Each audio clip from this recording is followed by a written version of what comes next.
We have to cover the last option for vertical soft tissue augmentation. So vertical soft tissue augmentation with soft tissue membranes or substitutes or soft tissue grafts.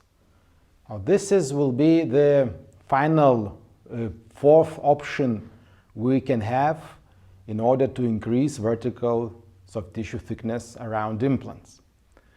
Before we begin, let me remind you that again now we are talking about the situation when we don't have sufficient bone height, means that we cannot submerge the implant and we cannot remove the bone, and also let's say tissues are 2 millimeters or less.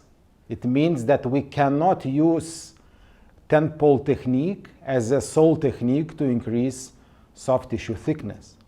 What options then we have in that case?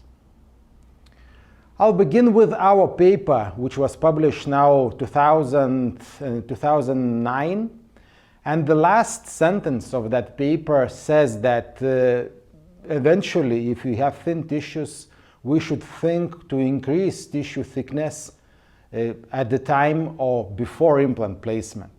At that time, 10 years ago, we were really cautious about this procedure and were thinking to do it before implant placement as a separate procedure. However, with time, we have learned that we can do it simultaneously, meaning that you can augment the tissues really at the time of implant placement. Schematically, it looks like this. Looks really easy and in certain way a little bit similar to tent-pole technique.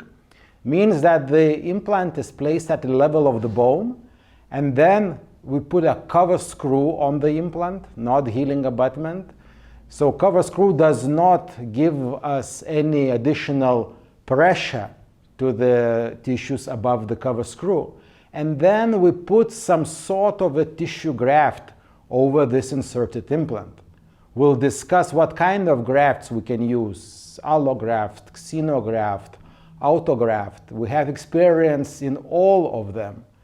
And finally, we'll end up with the outcome, so which is the graft of our choice, what we are using it currently.